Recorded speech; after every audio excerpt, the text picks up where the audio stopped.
Hello और welcome students. आपका स्वागत है करण गुप्ता ट्यूटोरियल क्लासेस में, जिसमें हम आज बात करेंगे एक और गैस क्रोमैटोग्राफी के डिटेक्टर की। और आज जिस डिटेक्टर की हम बात करेंगे वो डिटेक्टर है फ्लेम फोटोमेट्रिक डिटेक्टर। अपने आप में बहुत ही ज्यादा यूज होने वाला डिटेक्टर है। ये क्लास फर्स्ट का डिटेक्टर है, मतलब डिस्ट्रक्टिव टाइप डिटेक्टर है। मतलब ये हमारे सैंपल के फिजिकल कैरेक्टर में थोड़ा सा चेंज लेके आता है और उसके बाद उसके बेसिस पे कंपाउंड को एनालाइज करता है। तो हम बात करेंगे फ्लेम फोटोमेट्रिक डिटेक्टर की, जिसका शॉर्ट फॉर्म में जिसका नाम है एफपीडी। तो एफपीडी डिटेक्टर की हम बात करेंगे तो बिल्कुल सिंपल और इजी वे में हम बात करेंगे। तो समझते हैं कि फ्लेम फोटोमेट्रिक डिटेक्टर की वर्किंग कैसे होती है और इसका प्रिंसिपल क्या होता है। तो अगर हम देखें तो फ्लेम फोटोमेट्रिक डिटेक्टर जो है वो सबसे ज्यादा जो यूजफुल होता है वो होता है for the determination of phosphorus और सल्फर। तो फॉस्फोरस और सल्फर कंटेनिंग कंपाउंड्स जो होते हैं बेसिकली ये उनके डिटर्मिनेशन में यूज होता है। तो पहले जल्दी जल्दी से समझते हैं कि इसका वर्किंग क्या होता है, फिर हम बात करेंगे इसकी और भी एप्लीकेशंस के बारे में। तो आपको एक तो ये दिमाग में हमेशा रखना है कि एफपीडी जैसे ही आ गया मतलब फॉस्फोरस और सल्फर की बात हो रही है, क्योंकि सबसे ज्यादा कंपाउंड जो डिटेक्टर है ये उन्हीं के लिए यूज होता है। तो समझते हैं इसकी वर्किंग क्या होती है। देखिए इसमें ये होता है कि सबसे पहले यहां पर मैं स्लाइड लगा देता हूं इंस्ट्रूमेंट की, तो इस स्लाइड के थ्रू मैं आपको समझाता हूं कि इसकी वर्किंग कैसे होती है। तो सबसे पहले हमारा जो सैंपल है वो नीचे से ऊपर की ओर आता है। तो यहां पर कंपाउंड जो होता है वो फ्लेम के कांटेक्ट में आता है। ये फ्लेम जो होती है ये हाइड्रोजन फ्लेम होती है। तो हाइड्रोजन और एयर के कांटेक्ट में जब ये फ्लेम के कांटेक्ट में हमारा सैंपल आ रहा है तो सीधी सी बात है हमारा सैंपल जैसे ही फ्लेम के कांटेक्ट में आएगा हाइड्रोजनेटेड रहती है। तो मतलब H2 जो हाइड्रोजन है वो इसका फ्यूल है। तो इस फ्लेम के कांटेक्ट में आते ही हमारा सैंपल जो है वो जल जाएगा। जैसे ही हमारा सैंपल बर्न होगा तो क्या होगा, लाइट को इमिट करेगा। तो यहां पर हमारा सैंपल जो है वो दो टाइप की लाइट्स को इमिट करेगा। देखिए समझिएगा, बहुत ही इंपॉर्टेंट पार्ट है ये। जैसे ही वो दो टाइप की लाइट्स को इमिट करेगा तो यहां पर लाइट्स का मतलब है वेवलेंथ। ये जो लाइट इमिट हुई है दो टाइप की, मतलब दो टाइप की वेवलेंथ। सल्फर कंटेनिंग जो लाइट होगी उसकी वेवलेंथ होगी 394। तो 394 वेवलेंथ है सल्फर की। वहीं फास्फोरस की वेवलेंथ है 526। तो 526 जो है वो है आपके फास्फोरस की और सल्फर की है 394। ठीक है, तो यहां पर अब दो वेवलेंथ रिलीज हो चुकी है। आपने सैंपल जला, सैंपल जो है हमारा कॉलम से पास आउट होकर आ रहा है। एक चीज याद रखना, सैंपल कॉलम से पास आउट हुआ, वो गया आपके बर्नर पे। बर्नर पे थी हाइड्रोजनेटेड फ्लेम, उसके जैसे ही कांटेक्ट में आया वो जल गया। जलने के बाद उसने लाइट को इमिट करा और लाइट थी दो टाइप की वेवलेंथ की, सल्फर कंटेनिंग और फास्फोरस कंटेनिंग। सल्फर की वेवलेंथ है 394 394 और फास्फोरस की है 526। ठीक है, अब ये जो लाइट है, ये जो वेवलेंथ है, ये आगे की तरफ जाएगी और कांटेक्ट में आएगी मोनोक्रोमेटर की। देखिए मैंने मोनोक्रोमेटर की वर्किंग काफी बार मैंने आपको समझाई है। मोनोक्रोमेटर का मतलब ये होता है कि एक ऐसा फिल्टर होता है जो एक एक उसी लाइट को जाने देता है जो नेसेसरी है, अननेसेसरी लाइट को वो रोक देता है। तो यहां पर फिल्टर का काम बहुत इंपॉर्टेंट होगा। अगर यहां पर फास्फोरस का फिल्टर लगा हुआ होगा तो वो फास्फोरस वाली लाइट को जाने देगा और सल्फर की लाइट को रोक देगा। और अगर सल्फर का फिल्टर लगा होगा तो सल्फर को जाने देगा, फास्फोरस को रोक देगा। तो अगर आपको सल्फर को डिटरमाइन करना है तो आप सल्फर वाला फिल्टर यूज कीजिए, अगर आपको फास्फोरस को डिटरमाइन करना है तो आप फास्फोरस वाला फिल्टर यूज कीजिए।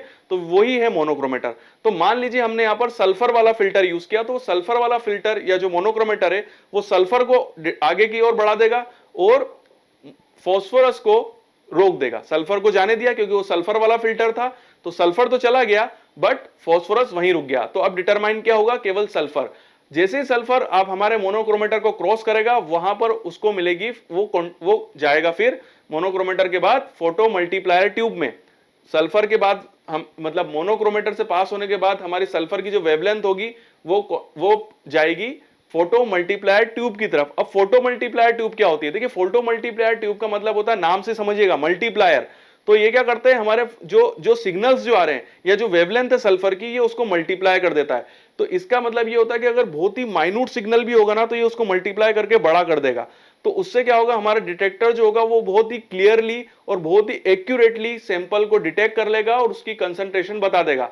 तो यही फोटो मल्टीप्लायर ट्यूब का काम होता है कि वो हमारे सिग्नल्स को इतना मल्टीप्लाई कर देता है कि एक छोटा सिग्नल भी हमारे डिटेक्टर पे डिटेक्ट हो जाता है। तो अब मैंने बताया आपको कि मोनोक्रोमेटर से पास होने के बाद या फिल्टर से पास होने के बाद हमारा सल्फर की वेवलेंथ जो है वो फोटो मल्टीप्लायर ट्यूब पे जाएगी। वहां पर हमारे सिग्नल जो होंगे वो मल्टीप्लाई होंगे और हमारे डिटेक्टर पे जितनी ज्यादा वेवलेंथ होगी या जितनी ज्यादा लाइट जो है या हम यहाँ जो वेवलेंथ होगी वो लाइट के फॉर्म में होगी, तो जितनी ज्यादा लाइट फोटो मल्टीप्लायर ट्यूब से पास आउट होकर डिटेक्टर तक पहुंचेगी, उतना ज्यादा हमको हमारे सैंपल की कंसंट्रेशन पता चलेगी। तो ये एक प्रिंसिपल है जिसपे फ्लेम फोटोमेट्रिक डिटेक्टर जो है वो काम करता है। तो आप इसके नाम से समझ में आ जाएगा कि यहाँ पर दो चीजें बहुत इंपॉर्टेंट, एक तो फ्लेम जो हमारे सैंपल को बर्न कर रही है, और फिर है हमारा फोटोमेट्रिक मल्टीप्लायर ट्यूब। तो क्योंकि देखिए फोटोमेट्रिक वर्ड समझ में आ जाए, मतलब यहाँ पर फोटोन्स की बात हो रही है, तो लाइट से जो सिग्नल्स निकलेंगे वो फोटोन्स के फॉर्म में होंगे और उनकी एक पर्टिकुलर वेवलेंथ होगी, तो हमारे डिटेक्टर पे लाइट पहुंच जाएगी। तो लाइट एंड सिग्नल प्रोड्यूस, जैसे ही लाइट जो है वो फोटो मल्टीप्लायर ट्यूब से पहुंच के डिटेक्टर पे पहुंचेगी, वैसे ही वो सिग्नल प्रोड्यूस कर देगा और हमारा जो ग्राफ है वो बन जाएगा। तो यहां पर इंपॉर्टेंट रोल क्या है, देखिए इंपॉर्टेंट रोल है यहां पर फिल्टर का। अगर आपको सल्फर को डिटरमाइन करना है तो आप सल्फर वाला फिल्टर यूज कीजिए, अगर आपको फास्फोरस को डिटरमाइन करना है तो आप फास्फोरस वाला फिल्टर यूज कीजिए। अब बिल्कुल सिंपल वर्किंग है, सैंपल को जलाओ, लाइट इमिट होगी, वेवलेंथ होगी, वो फिल्टर से पास आउट होगी मोनोक्रोमेटर से, जिसका फिल्टर लगा होगा वही आगे बढ़ पाएगा, जिसका नहीं लगा होगा वो वहीं रुक जाएगा, फोटो मल्टीप्लायर ट्यूब में जाएगा, वहां पर सिग्नल मल्टीप्लाई होंगे, यही लाइट जो होगी हमारे डिटेक्टर पे पहुंचेगी और डिटेक्टर जो है वो लाइट्स और सिग्नल के बेसिस पे हमको ग्राफ दे देगा। अब हम समझते हैं इसकी एप्लीकेशंस। तो मैंने आपको बताया कि फास्फोरस और सल्फर कंटेनिंग कंपाउंड्स में इसका सबसे ज्यादा यूज होता है, साथ ही साथ उन कंपाउंड्स में जो मेटल कंटेनिंग होते हैं, तो मेटल कंटेनिंग कंपाउंड्स के लिए भी ये सबसे अच्छा डिटेक्टर है। इसके अंदर सेलेनियम आ गया, टीन आ गया, क्रोमियम आ गया, इनके डिटर्मिनेशन है। साथ ही साथ इसका जो यूज होता है गैस क्रोमेटोग्राफी में वो होता है पॉल्यूशन डिटर्मिनेशन में। जो हमारे एटमॉस्फेयर में जो पॉल्यूशन फैला हुआ है, मतलब पानी के अंदर जो पॉल्यूशन है, मतलब वाटर के अंदर, एयर के अंदर जो पॉल्यूशन है वो भी, तो उन पॉल्यूशन के सैंपल हम कलेक्ट करके इस डिटेक्टर का यूज करके हम उनको डिटेक्ट कर सकते हैं। क्योंकि सबसे ज्यादा पॉल्यूशन के अंदर क्या होता है, सल्फर होता है, सल्फर डाइऑक्साइड या फास्फोरस होता है। तो हमको पॉल्यूशन जो होता है वो सबसे ज्यादा सल्फर और फास्फोरस की वजह से ही होता है, इसीलिए ये डिटेक्टर जो है वो इस काम में सबसे ज्यादा यूज किया जाता है। साथ ही साथ कोयला, हाइड्रोकार्बन्स जो होते हैं जिनको हम जमीन से खोद के निकालते हैं, तो उनके डिटर्मिनेशन में भी ये डिटेक्टर जो होता है वो सबसे ज्यादा यूजफुल होता है। तो ये एक ऐसा डिटेक्टर है जो गैस क्रोमेटोग्राफी के अंदर बहुत ही अच्छा रोल और बहुत ही इंपॉर्टेंट रोल प्ले करता है। तो मैं आशा करता हूं कि आपको ये डिटेक्टर बहुत ईजी और सिंपल वे में बहुत समझ में आ गया होगा। फिर भी अगर आपको कोई डाउट है, कोई चीज समझ में नहीं आई है, तो कमेंट्स बॉक्स में आप क्वेश्चन पूछ सकते हैं, मैं जरूर आपके कमेंट्स का जवाब दूंगा। वीडियो देखने के लिए थैंक यू वेरी मच और यूं ही बने रहिए मेरे साथ। हेलो और वेलकम स्टूडेंट्स, आपका स्वागत है करण गुप्ता ट्यूटोरियल क्लासेस में, जिसमें हम आज बात करेंगे गैस क्रोमेटोग्राफी के एक और डिटेक्टर के बारे में। तो आज जिस डिटेक्टर का नंबर है वो डिटेक्टर है आर्गन आयोनाइजेशन डिटेक्टर। तो आर्गन आयोनाइजेशन डिटेक्टर के अंदर, जैसे कि मैंने आपको बताया कि ये नॉन डिस्ट्रक्टिव टाइप का डिटेक्टर है, मतलब क्लास 2 का डिटेक्टर है, जिसके अंदर हम सैंपल को डिस्ट्रॉय ना करके एज इट इज सैंपल को उसी कंडीशन में हम सैंपल को एनालाइज करते हैं, डिटेक्ट करते हैं उसकी प्यूरिटी को और उसकी क्वांटिटी को। तो सबसे पहले हम बात करते हैं कि आर्गन आयोनाइजेशन डिटेक्टर का वर्किंग क्या होता है और ये किस प्रिंसिपल पे काम करता है।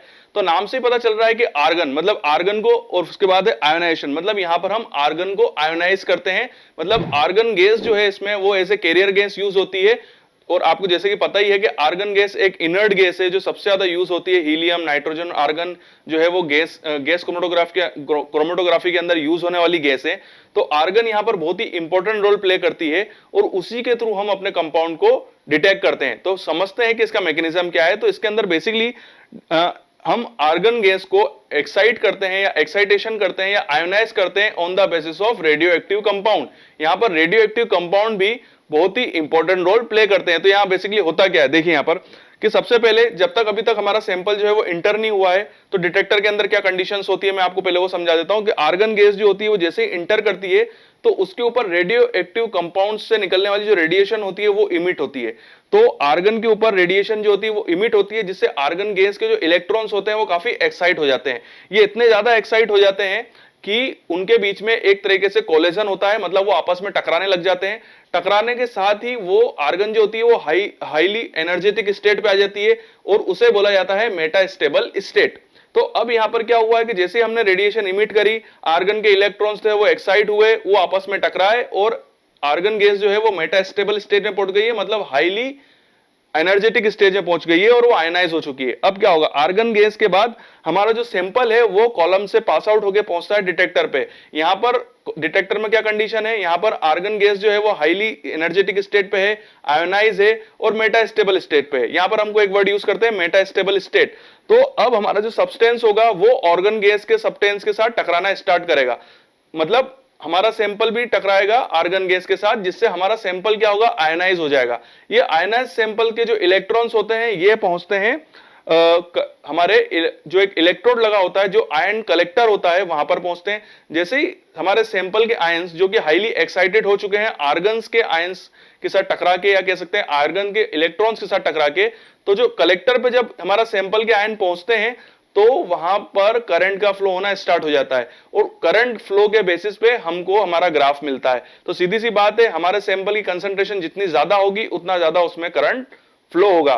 तो करंट फ्लो के बेसिस पे हम कंपाउंड को डिटेक्ट करते हैं और उसकी प्योरिटी और उसकी क्वांटिटी को डिटरमाइन करते हैं। तो बहुत ही सिंपल टाइप का डिटेक्टर है और बहुत ही इजी वर्किंग है। इसके नाम से ही आपको इसकी वर्किंग भी क्लियर हो गई होगी कि हमको क्या करना है, आर्गन को आयनाइज करना है। किससे करना है, रेडियो एक्टिव कंपाउंड से करना है। रेडियो एक्टिव कंपाउंड को आयनाइज करेगा, उसके इलेक्ट्रॉन्स आपस में टकराएंगे, मेटा स्टेबल स्टेट पे पहुंचेगा, हमारा सैंपल वहां यहां से जाएगा। सैंपल जो होगा वो आर्गन के कांटेक्ट में आएगा और वो भी आयोनाइज हो जाएगा, क्योंकि वो भी उसके साथ कोलिजन करेगा।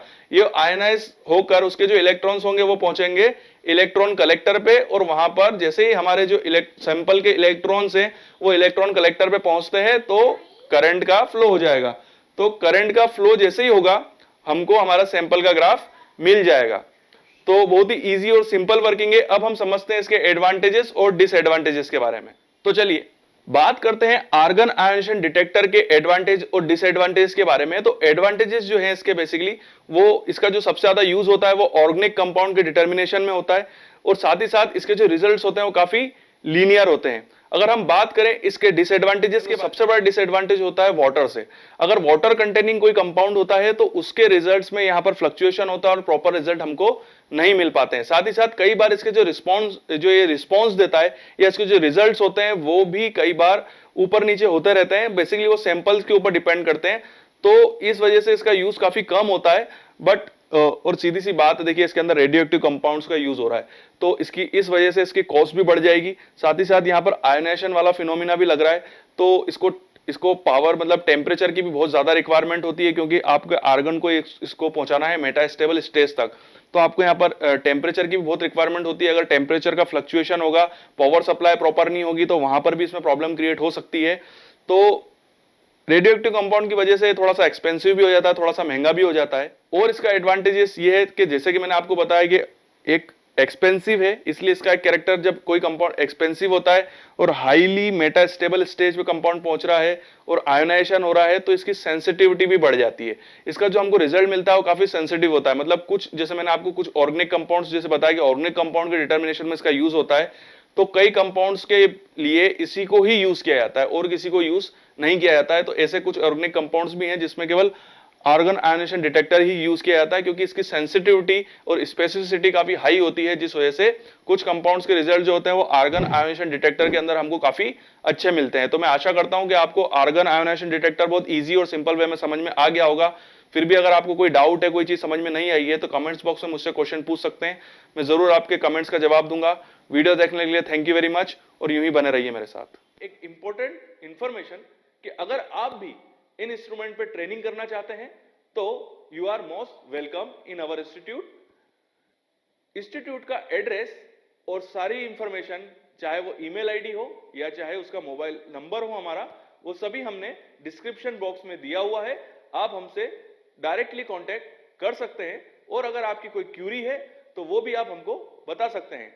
साथ ही साथ अगर आप कुछ ऐसे प्रोजेक्ट्स वर्क से जुड़े हुए हैं, कोई पीएचडी वर्क से जुड़े हुए हैं, या आप कोई ऐसे कोर्स से जुड़े हुए हैं जहां पर आपको इन इंस्ट्रूमेंट्स की रिक्वायरमेंट है, या आपके पास कुछ ऐसे सैंपल हैं जो इस पर्टिकुलर इंस्ट्रूमेंट्स पे ही रन हो सकते हैं बट वो आपके पास अवेलेबल नहीं है, तो हमारा इंस्टीट्यूट ऐसी कंसल्टेंसी सर्विस भी प्रोवाइड कराता है, और उससे रिलेटेड इंफॉर्मेशन भी हमने हमारे लिंक बॉक्स के अंदर और डिस्क्रिप्शन बॉक्स के अंदर आपको प्रोवाइड कराई है। तो बने रहिए हमारे साथ और हमारा वीडियो देखते रहिए। साथ ही साथ हमारे चैनल को सब्सक्राइब करें और बेल आइकन को हिट करें। Thank you.